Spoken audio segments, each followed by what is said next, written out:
இப்போ நாங்கள் ஓக்லாண்டிலிருந்து வெளிக்கிட்டு ஹெமில்டன் போய் கொண்டிருக்கோம். அதுக்கிடையில் ஒரு காஃபி பிரேக்.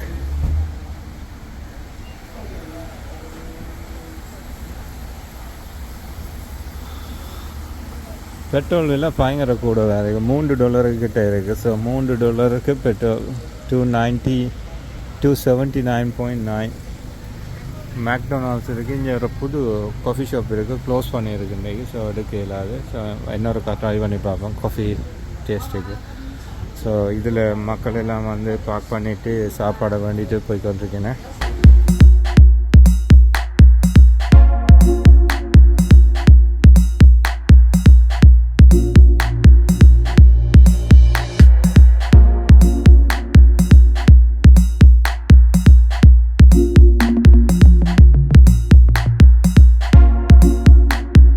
இப்போ நாங்கள் கேவுக்கு வந்துட்டோம். இனி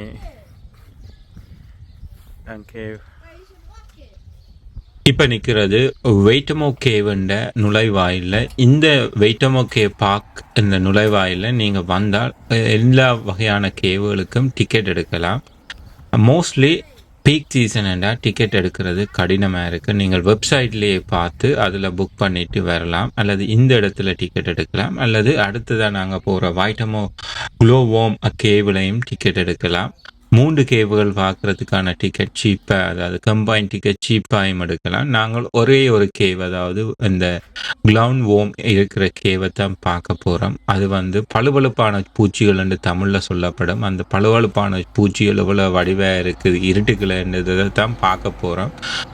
இது உலகத்திலே ஒரு ஃபேமஸான ஒரு கேவ். இங்கே விசிட்டர்ஸ் அடிக்கடி எக்கச்சக்கமான விசிட்டர்ஸ் வர்றதால நாங்கள் போனதும் ஒரு பீக் சீசன்ன்றதால டிக்கெட் எடுக்கிறது கஷ்டமாக இருந்தது. அப்படி இருந்து நாங்கள் டிக்கெட் எடுத்துட்டு இந்த வைட்டமோ கேவுக்கு போனாங்க. அங்கே போனால் எக்கச்சக்க சனம் இருந்தது. கார் பார்க்கில் காரை பார்க் பண்ணிவிட்டு நாங்கள் நடந்து போனாங்க கேவை நோக்கி போன உடனே அங்கே ரெஸ்டாரண்ட்ஸ், அடுத்து அங்கே டிக்கெட் எடுக்கிற இடம், நார்மல் ஃபெசிலிட்டி எல்லாமே இந்த கேவுக்கு பக்கத்தில் இருக்குது. கேவுக்கு போகிறதுக்கு முதல் நீங்கள் தேவையான விடயங்களை இதில் செய்துகிட்டே போகலாம். பேசிக்காக பாத்ரூம் பிரேக் எடுக்கலாம், அல்லது இந்த இடத்துல இருந்து நீங்கள் என்னென்ன இன்ஃபர்மேஷன்ஸை பார்க்கலாம்னு சொல்லி பார்க்கலாம். அதை தவிர 2 ரெஸ்டாரண்ட் இருக்குது. ஒரு சின்ன ரெஸ்டாரண்ட்டும் ஒரு பெரிய ரெஸ்டாரண்ட்டும். மோஸ்ட் ஆஃப் த ஆக்கள் இங்கே வரைக்கும் அந்த ரெஸ்டாரண்ட்டில் சாப்பிட்டுட்டு போகிறவ. நியூசிலாண்டில் ஃபுட் வந்து டிஃப்ரெண்ட்டாக இருக்குன்றதால நீங்கள் இங்கேயும் வந்து ட்ரை பண்ணி பார்க்கலாம். இதுதான் கேவுகளுக்கான ப்ரைஸ். நீங்கள் சூஸ் பண்ணுற கேவுகளை பொறுத்து இருக்கும். 3 வகையான கேவுகள் இருக்குன்றதால 3ஐயும் கொம்போ டிக்கெட் எடுத்தீங்களோன்னா கம்போ டிக்கெட் சீப்பாக இருக்கும். ஆனால் கம்போ எடுத்துகிட்டு 3 பார்க்குறதுக்கான டைம் உங்களுக்கு கிடைக்காது. அதால் நீங்கள் என்ன செய்யலாம்னா தேவையான ஒரு கேவுக்கு மட்டும் போகலாம். இந்த கேவுண்ட டிக்கெட் கிடைக்காட்டில் இன்னொரு கேவ் இருக்குது, அந்த கேவுக்கு போனால் கூட இந்த க்ளோவோம், அதாவது பளபளப்பான பூச்சிகள்கிட்ட வெளிச்சங்களை பார்க்கலாம். இதுதான் மெயின் 2வது ரெஸ்டாரண்ட். நாங்கள் மேலே நிற்கிறோம். அது இந்த ரெஸ்டாரண்ட் 1வது ரெஸ்டாரண்ட். இதுக்கு அடுத்ததாக எங்கண்ட கேவ் டூர் ஸ்டார்ட் ஆகிடுது. அந்த கேவ் டூருக்காண்டி தான் போய் கொண்டிருக்கோம். அவர் எக்ஸ்பிளைன் பண்ணுவார், அதை கேளுங்க.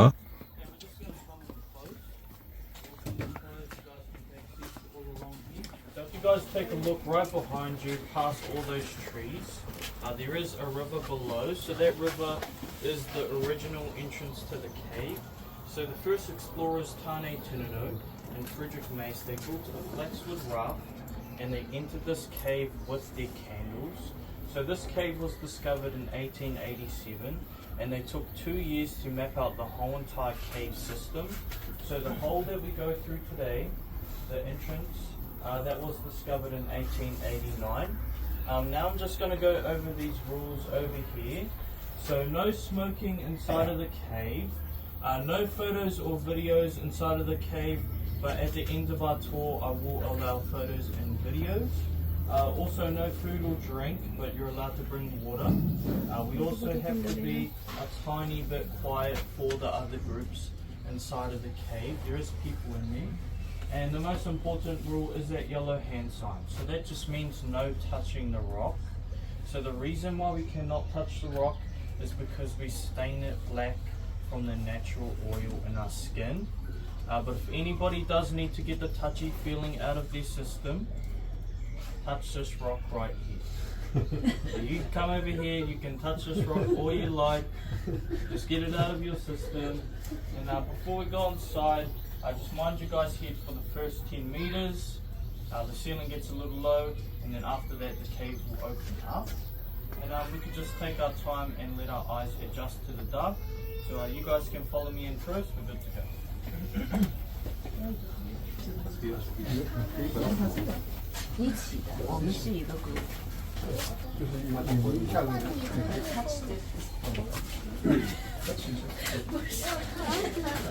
நாங்கள் இப்போ கேவுக்குள்ளே போய்கொண்டிருக்கேன். கேவுக்குள்ளே போனால் வீடியோவோ ஃபோட்டோவோ எடுக்க இயலாது. கொஞ்சம் தூரம் வீடியோ ஃபோட்டோ எடுக்கலாம். அதுக்கு பிறகு க்ளோவோம் வேறு இடங்களில் வீடியோ ஃபோட்டோ எடுக்க இயலாது. அதுக்கான வீடியோ லிங்கை நான் கொடுக்குறேன். 2 வீடியோ பார்த்தேன் நான், நல்ல அருமையாக இருந்தது. நேஷனல் ஜியோகிராஃபிலையும் இருக்குது.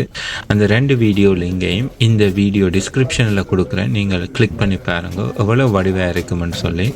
அந்த வடிவாக நான் கூட எடுக்க மாட்டேன். இதுதான் என்ட்ரன்ஸ். இப்போ பார்க்க தெரியும் இந்த கேவுகளால் நீங்கள் கன வகையான கேவுகள் கேள்விப்பட்டிருப்பீங்க. எவ்வாறு கேவர்ன்னு சொல்லி ரிசர்ச் பண்ணி பார்க்க தெரியும். இந்த கேவுக்குள்ளே போய்க்கே ஒரு குளிர்மையான ஃபீலிங் இருக்கும். இப்போ நாங்கள் உள்ளுக்கு போய்க்க மேலே சில பாறைகள் வந்து 3000 வருஷத்தில் விழுகிற பாறைகளையும் காணத்தக்கதாக இருந்தது. அதாவது அவையில் என்ன சொல்லினேன்னா, இது சேஃபான பட் பாறைகள் சில இடிந்து விழுகிறதுக்கான சந்தர்ப்பங்கள் இருக்குது.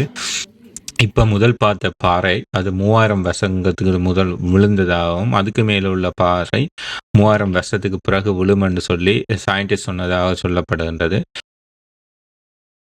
கேவுகளை இப்படித்தான் அந்த பூச்சிகள் இருக்கும். க்ளோம் இப்படித்தான் இருக்கிறது நீங்கள் பார்க்கலாம். இது டைம் லேப்ஸ் எடுத்த வீடியோ. நான் வேறு ஒரு வெப்சைட்டில் பரவ் பண்ணி தான் உங்களுக்காக போகிறேன். கேவுகளை வீடியோ எடுக்கலான்றதால இப்படித்தான் அந்த பூச்சிகள் வந்து மினுமினுத்து கொண்டு இருக்கும். இது டைம் லேப்ஸ்ன்றதால உங்களுக்கு வடிவாக தெரியும். இந்த டைம் வச்சு தான் எடுப்பினேன். இப்படி ஒரு வெளிச்சத்தை கொடுத்து கொண்டிருக்கும். நீங்கள் போய்க்க கூட ஒரு இருண்ட வானில நட்சத்திரங்களை பார்க்குறவனுக்கு ஒரு வடிவாக தான் இருக்கும். இந்த லைட்டுகள் சரிவா வரைக்கும் இதில் வடிவாக வந்து உங்களுக்கு தெரியுது அந்த கேவ் எப்படி இருக்குன்னு சொல்லி. இதை பார்க்குறதுக்காண்டி தான் நாங்கள் உள்ளுக்கு போனாங்க. ப்ளஸ் இந்த மாதிரி கேவ் ஸ்ட்ரக்சர்ஸும் அங்கே இருக்கிறதால அந்த கேவை பார்த்துட்டு அதை என்ஜாய் பண்ணிட்டு வர்றதுக்காக தான் போகிறோம் நாங்கள். நீங்களும் போய் இதை என்ஜாய் பண்ணுங்க, வர்த் இட்ன்னு தான் நான் சொல்லுவேன்.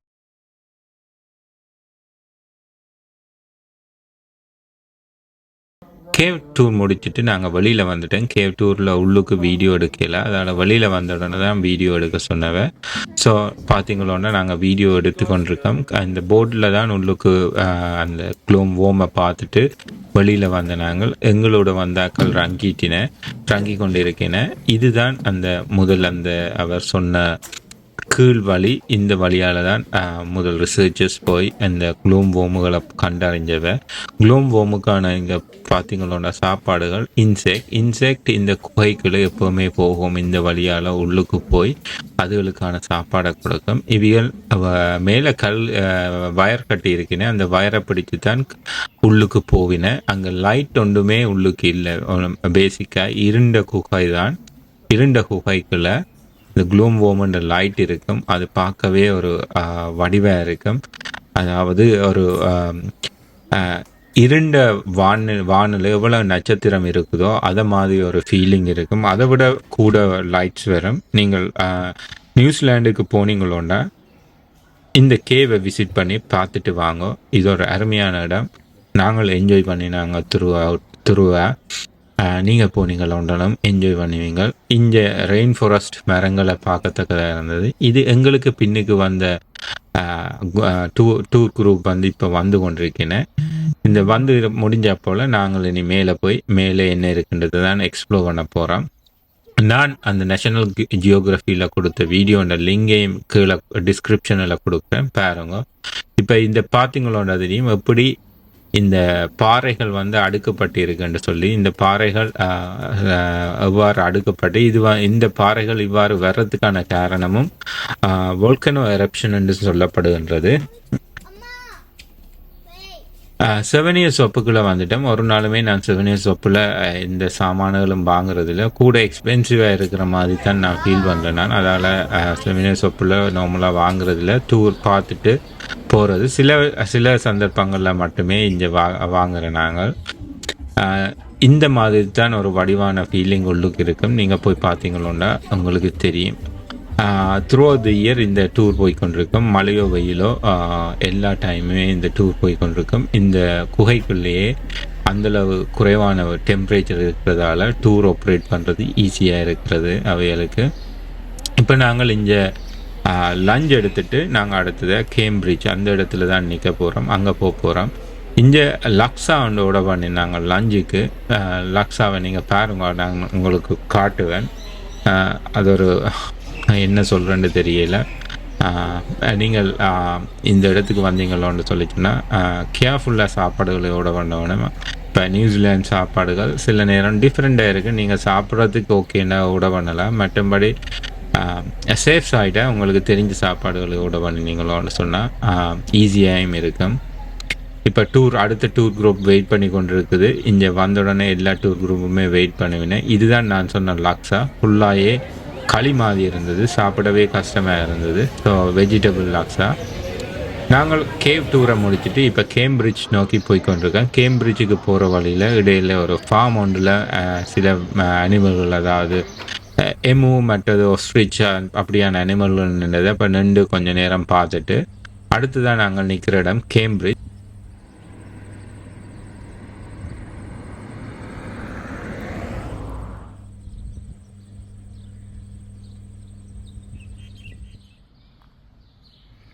பேம்பு ரீஸ் பாருங்க எப்படி வளர்ந்துருக்குண்டு, குச்சியாக வளர்ந்துருக்கு.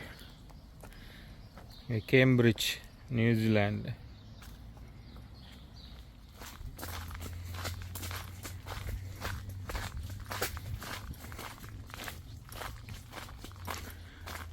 பேம்பு ரேஸுக்குள்ளால் போய் கொண்டிருக்கோம். இந்த நாங்கள் நிற்கிற ஹோட்டலுக்கு பின்னால் ஒரு லேக் இருக்குன்னு சொன்னாங்க. அந்த லேக்கை பார்க்குறதுக்காக போய் கொண்டிருக்கோம்.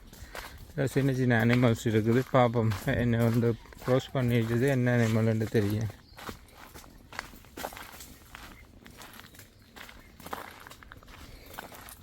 இப்போ நாங்கள் கேம்பிரிட்ஜில் நிற்கிறோம். கேம்பிரிட்ஜுன்றது ஓக்லாண்ட்லேருந்து 2 மணித்தியாலம் ட்ரை பண்ணி வரவேணும். நாளைக்கு ஹொபிட்டன் மூவி செட்டுக்கு போகிறதுக்காக இன்றைக்கி இங்கே வந்து தங்கியிருக்கோம். இன்றைக்கி கேவுக்கு போயிட்டு கேவில் முடிச்சுட்டு வந்து இந்த நேரம் வந்திருக்கோம். இங்கே நல்ல க்ளவுடியாக இருக்குது. க்ளவுடியாக இருந்தாலும் டெம்பரேச்சர் பெரிய டெம்பரேச்சர் இல்லை, 23 டிகிரியில் இருக்குது. இப்போ இந்த கேம்பிரிட்ஜ் வந்து ஒரு நைஸான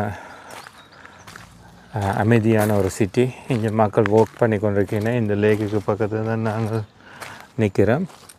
இந்த லேக் ஒரு அட்ராக்ஷன்னு சொல்லி இதில் ஒர்க் பண்ணுறதுக்கு வந்த நாங்கள் வாங்க பார்ப்போம் என்ன இதை சுற்றி ஏதாவது இருக்குதான்னு சொல்லி.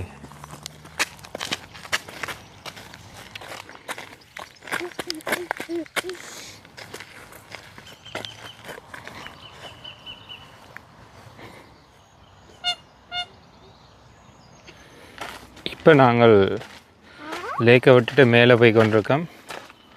இது ஒரு நல்ல வாக்கிங்காக தான் இருக்குது. பார்க்கவே உங்களுக்கு தெரியும். பேம்பு மரங்கள் இஞ்சால இருக்குது. இப்படி எஞ்சால திரும்பினா வாக்கிங் ட்ராக். இந்த வாக்கிங் ட்ராக்கால் இப்படியே நடந்து போனோமோண்டா ஹோட்டலுக்கு போயிடுவேன். பேம்பு மரங்கள். கேம்பிரிட்ஜ் சிட்டிக்கு வந்துட்டோம். இது பாருங்களா சிட்டி வியூ. இன்றைக்கி இங்கே கிறிஸ்மஸ்ன்றதால் வரிச்சோடி இருக்குது. சில விடயங்கள் நாங்கள் ஆஸ்திரேலியாவில் பார்க்குற மாதிரியான கடைகள் தான் இங்கே இருக்குது. நல்ல அமைதியான இடங்கள் தான் நாங்கள் ட்ராவல் பண்ணினது. நேற்று இரவு வலிக்கிட்டு இன்றைக்கி காலமே லேண்ட் பண்ணி ஒரு ஹோட்டலில் நின்றுட்டு இன்றைக்கி பின்னேரம் இன்னொரு ஹோட்டலுக்கு மூவ் பண்ணியிருக்கோம். அதான் கேம்பிரிட்ஜுன்னு சொல்லி. நியூசிலாண்டு ஹிஸ்ட்ரி அதில் பற்றியும் விரிவாக பார்ப்பேன். நாளைக்கு போகிற இடங்கள்லையும் அதில் பற்றி பார்க்கலாம். இந்த லார்ட் ஆஃப் த ரிங்ஸ் படம் எடுத்தது நார்த் ஐலாண்ட்லேயும் சவுத் ஐலாண்ட்லேயும். அதை மோஸ்ட்லி நான் பார்ப்பேன்னு நினைக்கிறேன். போகிற இடமெல்லாம் அதை தான் தேடி போவேன்னு நினைக்கிறேன். இப்போ திருப்பி ஹோட்டலுக்கு வந்துட்டோம். இந்த hidden lake side hotel and அப்பார்ட்மெண்ட்ன்ற இடத்துல தான் நாங்கள் நிற்கிறோம். இது ஒரு நல்ல அருமையான ஹோட்டல். இந்த இடத்துல எனக்கு எப்போவுமே ஆக்கள் நடமில்லாத இடத்துல ஹோட்டல் புக் பண்ணுறது தான் விருப்பம். அப்போ தான் இந்த நேச்சர்ட்ட பியூட்டியை வந்து பார்க்கலாம். வடிவை வெஸ்ட்பேக் பிரான்ச், ஆஸ்திரேலியன் பேங்க் இங்கே கேம்பிரிட்ஜ், வெஸ்ட்பேக் கேம்பிரிட்ஜுன்னு இருக்குப்பா. ஜூம் பண்ணுறப்பா. வெஸ்ட்பேக் கேம்பிரிட்ஜ். இப்போ திருப்பி நாங்கள் அங்கே ஹோட்டல் இருக்கிற ஏரியாவுக்கு வந்துட்டு நடந்து போவது. MyThagaval இதில் தான் நான் சிம் வாங்கியிருக்கேன். வோடஃபோன் மர்ஜ் பண்ணியிருக்கு. சில விடயங்கள் எங்களுக்கு அங்கேருந்து வரைக்க தேவைப்படும். அந்த விடயங்கள் தான் இது.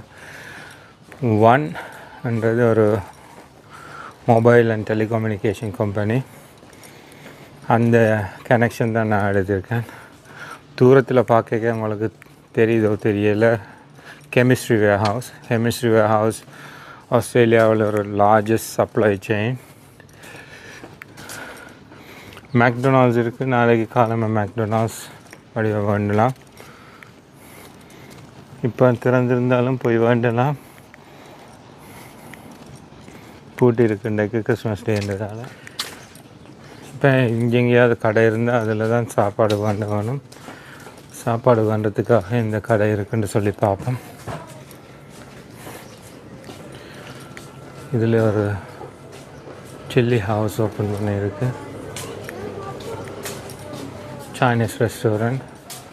ஸோ சாப்பிட இங்கே வரலாம். அல்லது இதில் இன்னொரு கடை ஓப்பன் பண்ணியிருக்கு. இந்த கடைக்கும் வந்து சாப்பிடலாம்.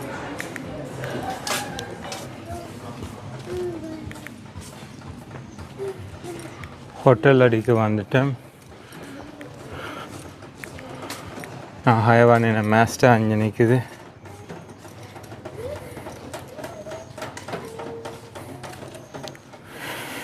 இந்த அப்பார்ட்மெண்ட்டில் தான் நிற்கிறேன். Hidden lake hotel apartment.